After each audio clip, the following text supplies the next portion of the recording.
السلام عليكم ورحمة الله وبركاته. الحمد لله والصلاة والسلام على من لا نبي بعد. أما بعد فأعوذ بالله من الشيطان الرجيم. بسم الله الرحمن الرحيم.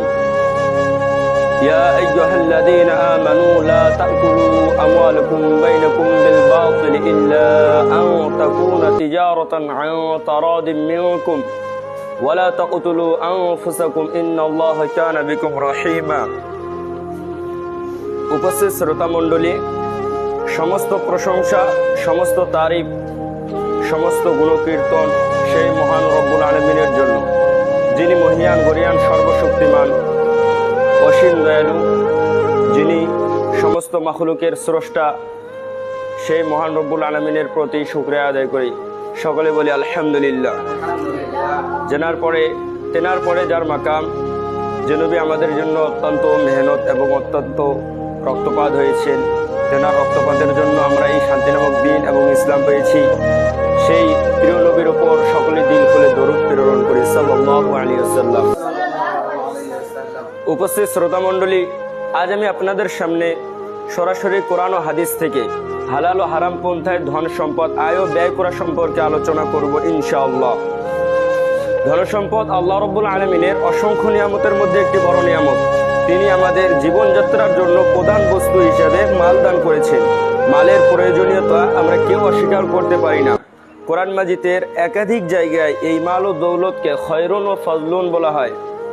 খয়রুন শব্দের মানে হলো উত্তম বস্তু, আর ফজলুন মানে অনুগ্রহ। মাল উত্তম বস্তু এবং আল্লাহর অনুগ্রহ তখনই হবে যখন আমরা তা হালাল পন্থায় সঞ্চয় করব। কেননা অবৈধভাবে সঞ্চিত মালে বরকত হয় না। তাছাড়া যে ব্যক্তির খাদ্য খোরাক লেবাস পোশাক হারাম মালের হয়, তার ইবাদত উপাসনা কবুল হয় না। মুসনাদে আহমদের 14,441 নম্বর হাদিসে রাসূলুল্লাহ সাল্লাল্লাহু আলাইহি ওয়াসাল্লাম বলেছেন, যে রক্ত মাংস হারাম মাল দ্বারা গঠিত তা জান্নাতে প্রবেশ করবে না, জাহান্নামে তার উপযুক্ত। নাউযুবিল্লাহ।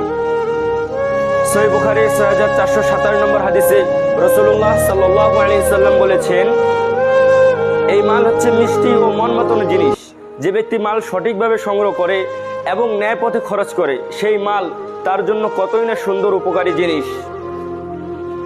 আজ আমাদের সমাজের বহু মানুষ হালাল ও হারামের প্রতি ভ্রুক্ষেপ করে না, তারা কেবল মাল ও দৌলতেই চিনে।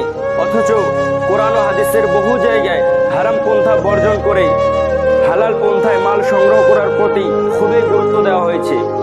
এবং যারা হারাম মাল বর্জন করে না, তাদের ব্যাপারে খুব কঠিন শাস্তির কথা ঘোষণা করা হয়েছে। যেমন কোরআন মাজিদে সূরা নিসার 29 নম্বর আয়াতে আল্লাহ তাআলা বলেছেন, ইয়া আইয়ুহাল্লাযীনা আমানু লা তাকুলু আমওয়ালাকুম বাইনাকুম বিল বাতিল ইল্লা আন তাকুনা তিজারাতান আন তারাদিম মিনকুম ওয়া লা তাকতুলু আনফুসাকুম ইন্নাল্লাহা কানা বিকুম রহিমা। হে ঈমানদারগণ, তোমরা একে অপরের মাল অন্যায়ভাবে ভক্ষণ করো না, তবে তোমাদের পরস্পরের সম্মতিক্রমে যা ব্যবসা করা হয় তা বৈধ। আর তোমরা নিজেদের কোনো ব্যক্তিকে হত্যা করো না, নিশ্চয়ই আল্লাহ তাআলা তোমাদের প্রতি খুবই দয়ালু। এই আয়াতে অপরের মাল অন্যায়ভাবে খেতে নিষেধ করা হয়েছে, কিন্তু এখানে কেবল খাওয়াটাই নিষেধ করার উদ্দেশ্য নয়, বরং আয়াতে বলা উদ্দেশ্য হলো কারো মাল অন্যায়ভাবে ভোগ করো না, সেটা খাওয়ার মাধ্যমে হোক কিংবা অন্য রকমে হোক। যেমন সুদ, ঘুষ, জুয়া, পরের সম্পদ জবরদখল করা প্রভৃতি পন্থা। সুধীবৃন্দ, আজ আমাদের সমাজে ধন সম্পদ হাসিল করার কয়েকটি হারাম পন্থা আছে। যেমন সুদ খাওয়া। সহিহ মুসলিমের 145 নম্বর হাদিসে 7টি বড় কবিরা গুনার উল্লেখ আছে। তার মধ্যে একটি হলো সুদ খাওয়া। সুদখোরের প্রতি আল্লাহ দুনিয়া ও পরকালে রাগান্বিত থাকেন। সুদখোর এমন অভিশপ্ত যে আল্লাহ এবং তার রসুলের সাথে যুদ্ধ করতে আহ্বান করা হয়েছে।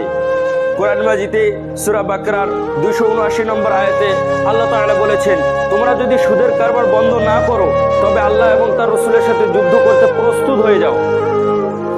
কোরআন মাজিদে সূরা বাকরার 279 নম্বর আয়াতে আল্লাহ তাআলা বলেছেন, তোমরা যদি সুদের কারবার বন্ধ না করো তবে আল্লাহ এবং তার রসুলের সাথে যুদ্ধ করতে প্রস্তুত হয়ে যাও।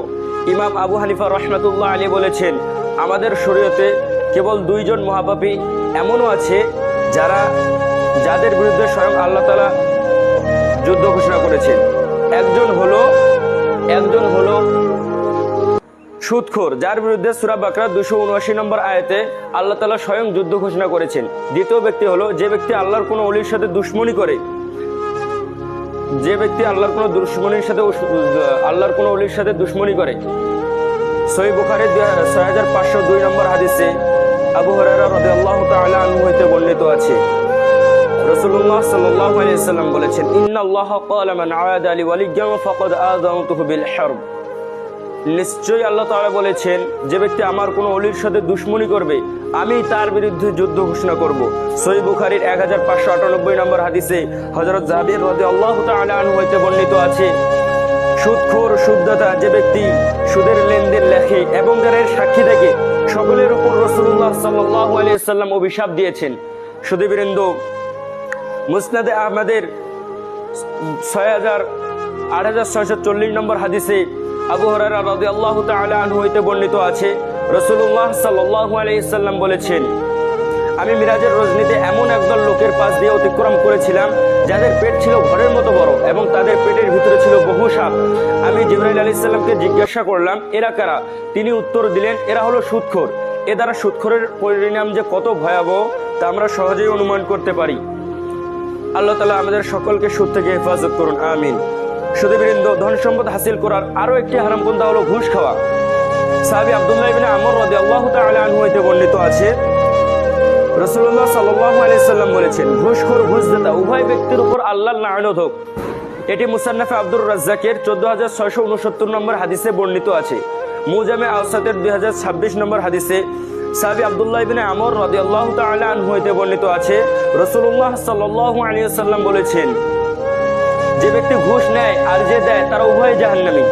অত্যন্ত আফসোসের বিষয়, আজ আমাদের সমাজে ঘুষের প্রচলন ব্যাপক হয়ে গেছে। অফিস আদালত থেকে শুরু করে সব জায়গায় ঘুষের মহড়া চলছে। ঘুষখোরের কোনো ধর্ম থাকে না, আর না থাকে আইন কানুনের কোনো মূল্য। ঘুষখোর অর্থের লোভে সব কিছুই করতে পারে, তাই ঘুষ খাওয়া চরম পর্যায়ে অপরাধ। উপস্থিত শ্রোতা মণ্ডলী, ধন সম্পদ হাসিল করার আরো একটি হারামপন্থা হলো জুয়া খেলা। শরীয়তে জুয়া খেলার মাধ্যমে অর্থ ইনকাম করতে কঠোরভাবে নিষেধ করা হয়েছে। সূরা মায়দার 90 নম্বর আয়াতে আল্লাহ তাআলা বলেছেন, ইয়া আইয়ুহাল্লাযীনা আমানু ইন্নামাল খামরু ওয়াল মাইসিরু ওয়াল আনসাবু ওয়াল আজলামু রিজসুম মিন আমালিশ শাইতানি ফাজতানিবুহু লাআল্লাকুম তুফলিহুন। সত্যবাদী আমানতদার ব্যবসায়ী, হে ঈমানদারেরা, মদ, জুয়া, প্রতিমা পূজা ও লটারি কাটা এগুলি নাপাক ও শয়তানি কাজ ছাড়া আর কিছুই নয়। সুতরাং তোমরা এসব বর্জন করো, নিশ্চয়ই তোমরা সফল কাম হবে। আমরা গভীরভাবে লক্ষ্য করি, মদ, জুয়া, প্রতিমা পূজা ও লটারি কাটা এই চারটি মহাপাপকে একসাথে উল্লেখ করে বলা হয়েছে এগুলি নাপাক ও শয়তানি কাজ। আল্লাহ তাআলা আমাদের সকলকে এসব কবিরা গুনাহ থেকে হেফাজত করুন, আমিন। এখানে একটি কবিরা গুনার কথা বিশেষভাবে উল্লেখযোগ্য, সেটা হলো লটারি কাটা। আজ আমাদের সমাজের বেশিরভাগ মানুষ লটারির গুনাহে গ্রেপ্তার হয়ে আছে। বিনা পরিশ্রমে রাতারাতি লাখপতি হওয়ার নেশায় বহু মানুষই লটারি কেটে থাকে, অথচ কোরআন মাজিদের ভাষায় এগুলি নোংরা ও শয়তানি কাজ। মনে রাখবেন, যেমন সুদ, ঘুষের টাকা হারাম, তেমনি লটারিতে পাওয়া টাকা হারাম।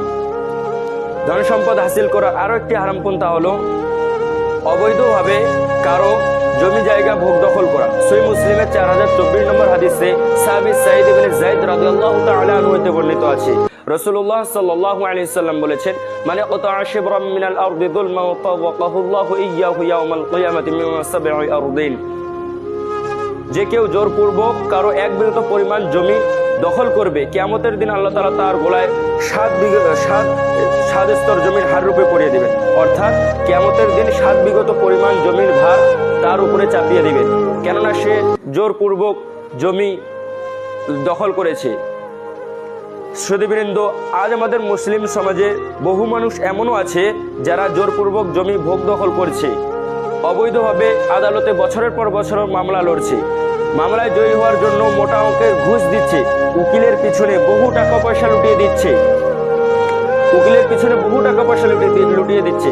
অনুরূপভাবে আমরা অনেকে এমনও আছি যারা নিজেদের বোনকে মা বাপের জমি জায়গার অংশ দেই না। মনে রাখবেন, এসব কিছু হারাম এবং গুনাহে কাবিরা। যে ব্যক্তি জমির আসল মালিক নয়, আদালতের ফয়সালা যদি তার সপক্ষ হয়, তবুও সেই জমি তার জন্য বৈধ হবে না, বরং সেটা হবে তার জন্য জাহান্নামের আগুন। এটি সহিহ বুখারীর 2680 নম্বর হাদিসে বর্ণিত আছে। ভাই সকল, আমাদের উপর ফরজ হলো এসব পন্থা অবলম্বন না করে হালাল উপায়ে অর্থ সম্পদ সঞ্চয় করা। কেননা আমাদের ভাগ্যে যে পরিমাণ রুজি আল্লাহ রেখেছেন, যে পন্থায় আমরা অবলম্বন করি না কেন, তার চেয়ে এক বিন্দু বেশি হাসিল করতে পারবো না। মুস্তাদরাক হাকিমের 2136 নম্বর হাদিসে ইবনে মাসউদ রাদিয়াল্লাহু তাআলা আনহু হইতে বর্ণিত আছে, রাসূলুল্লাহ সাল্লাল্লাহু আলাইহি সাল্লাম বলেছেন, জিবরাইল আলাইহিস সালাম আমার অন্তরে এই কথা দিয়েছেন যে তোমাদের মধ্যে কেউ তার বরাদ্দ রুজি ভোগ না করা পর্যন্ত দুনিয়া থেকে বিদায় নেবে না। সুতরাং হে লোক সকল, তোমরা আল্লাহকে ভয় করো এবং উত্তম পন্থায় রুজির সন্ধান করো। যদি রুজি হাসিল করতে বিলম্ব মনে হয়, তবুও যেন আল্লাহর নফরমানি করে তা হাসিল করার চেষ্টা না করো। কেননা আল্লাহ তাআলার নফরমানি করে রুজি হাসিল করা যায় না। উত্তম পন্থায় আয় রোজগারের মধ্যে ব্যবসা হলো শ্রেষ্ঠ পন্থা। তাই ব্যবসা বাণিজ্য সম্পর্কে দু একটি কথা বলে বক্তব্য শেষ করব। সুনানে তিরমিজির 2139 নম্বর হাদিসে আবু সাঈদ খুদরি রাদিয়াল্লাহু তাআলা আনহু হতে বর্ণিত আছে, রাসূলুল্লাহ সাল্লাল্লাহু আলাইহি সাল্লাম বলেছেন, আত-তাজিরুস সাদুকুল আমিনু মা'আন নাবিয়্যিনা ওয়াস-সিদ্দীকিনা ওয়াশ-শুহাদা। সত্যবাদী আমানতদার ব্যবসায়ী কিয়ামতের দিন নবী, সিদ্দিক ও শহীদদের সঙ্গী সাথী হবে। সুতরাং যে সকল ব্যবসায়ী নামাজ কালামের পাবন্দি করবে এবং মিথ্যার আশ্রয় না নিয়ে সততার সাথে ব্যবসা বাণিজ্য করবে, তারাই এই মহা সৌভাগ্যের অধিকারী হবে ইনশাআল্লাহ। পক্ষান্তরে যারা মানুষকে মিথ্যা বলে ঠকায়, তাদের সম্পর্কে এই সুনানে ইবনে মাজার 2146 নম্বর হাদিসে সাহাবী রিফা রাদিয়াল্লাহু তাআলা আনহু হতে বর্ণিত আছে, রাসূলুল্লাহ সাল্লাল্লাহু আলাইহি সাল্লাম বলেছেন, ইন্নাত তুজারা ইবাআতুনা ইয়াউমাল কিয়ামাতি ফুজ্জারুন ইল্লা মান ইত্তাকা ওয়া বাররা ওয়া সাদাক। নিশ্চয় কিয়ামতের দিন ব্যবসায়ীদের পাপিষ্ঠ অবস্থায় উঠানো হবে, তবে যারা ন্যায় এবং সত্য কথা বলেছে তারাই হবে ব্যতিক্রম এবং তারাই হবে মহা সৌভাগ্যের অধিকারী। এই জন্য আমরা সকল ব্যবসায়ী মিথ্যার আশ্রয় নিয়ে ব্যবসা বাণিজ্য করবো না এবং মানুষকে মিথ্যা বলে ঠকাবো না, এবং আমরা সকল ব্যবসায়ী নামাজ কালামের পাবন্দি করব। আমরাও এই মহা সৌভাগ্যের অধিকারী হব ইনশাআল্লাহ। পরিশেষে আমরা দোয়া করি, আল্লাহ তাআলা আমাদের সকলকে হারাম থেকে বেঁচে থাকার এবং হালাল পন্থায় জীবিকা উপার্জন করার তৌফিক দান করুন। আমিন। ওয়া আখিরু দাওয়ানা আলহামদুলিল্লাহ।